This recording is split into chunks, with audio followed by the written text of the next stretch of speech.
we have to talk about this picture, and this actually happened a while ago. And what you can see here is the Chinese ambassador to the United States took a ride in a Tesla Model S Plaid and on autopilot, powerful model but a smooth ride. And what you can actually see here is that this is shot from the back, but on the right hand side you'll see the Chinese ambassador, and on the left hand side this is actually Elon Musk sitting with him in the car. So that's really big. So it seems these gentlemen have taken quite some time together, and so we can only speculate and guess what those two have actually been talking in their private meeting, and this is what this video is all about. So obviously they've been talking more than only cars, also stars in the sky, which may relate to actually Starlink, research of human brain, so about Neuralink, and the meaning of life on Earth and in space.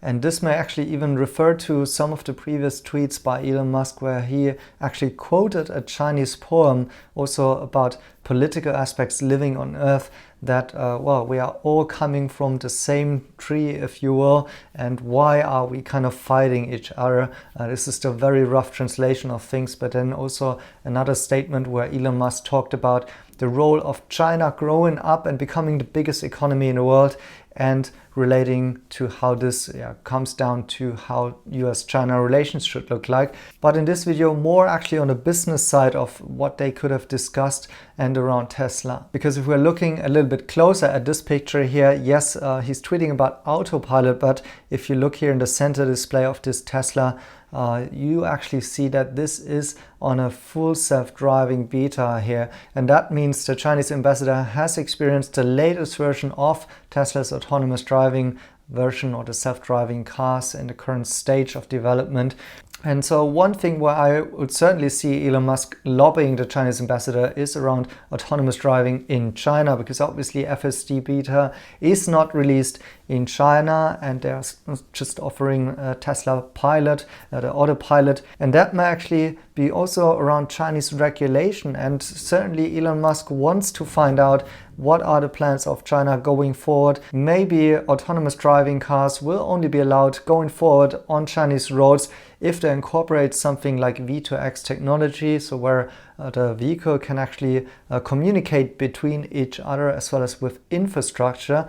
And that is something that China has standardized as a technology and is bringing to the cars.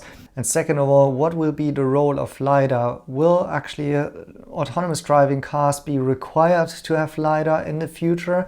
And both of these things are actually quite not compatible with what Tesla is doing with their autonomy approach, which is just based on a vision-based approach, but just image recognition, no radars, no LiDAR, no vehicle-to-vehicle communication, no vehicle-to-infrastructure communication. Elon Musk always compares that to, the humans only have two eyes, and we're using them to drive the cars, and that's also where he sees he can actually use AI technology, neural nets, as well as deep learning and image recognition in order to make cars being able to do the same. Now, if that doesn't work or isn't allowed in China, then of course that might be a big problem of the prospects of Tesla going forward in this market, which is of course is quite big.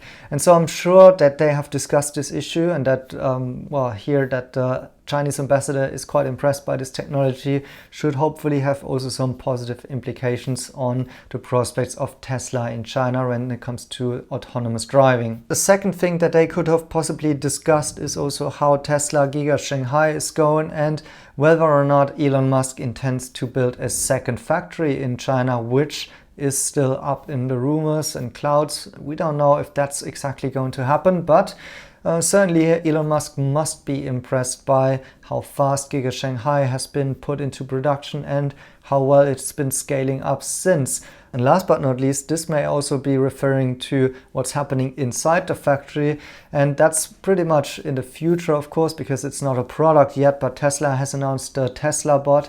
And I think China is very much interested in such kind of a technology, and we've seen that they have opened up their market for Tesla, becoming a wholly owned factory in Shanghai also, because they wanted to learn from the leader in the field. They want to enable this technology as well. And I'm very certain that China would be interested in this technology of applying artificial intelligence, image recognition, the whole set of what enables Teslas to drive autonomous at some point in time, bringing this technology to robots so that they can interact by themselves and thereby being able to do something in the area of automatization, maybe when it comes to manufacturing, but also other areas of life, bringing this technology to the market. And the interesting thing is actually that China is very much on the forefront of doing such things in China by themselves. With companies like Jingdong, like Meituan and others. China also bought a German robotics company, Kuka robots, which are mainly used also in manufacturing. And so while people think, well, it's a communist country, they wouldn't want people to get out of work, it's quite the contrary actually. They're using automatization quite a lot, and so I'm thinking that they would be very, very interesting in what Tesla can also bring onto the market here and how actually China can play a role in that. And so I'm quite certain that in the next couple of months we will actually see some outcomes of this discussion, because it was so high level and that was not happening by chance, I can promise you. Meanwhile, it's also interesting to see what Elon Musk is not talking about. Today I made a video about Tesla's stock and the implications by the zero COVID policy and the lockdowns in Shanghai. And it's interesting that Elon Musk is not talking about this issue, whereas he's been screaming pretty loudly when similar things happened in California. And so he's not touching China on this matter, and I think he knows why he's not doing that. But anyways, things are going to be exciting for Tesla China. There are lots of unsolved issues, but also lots of potential. I'll make sure to have it covered on this channel. Thank you guys for watching. Please like and share, and then see you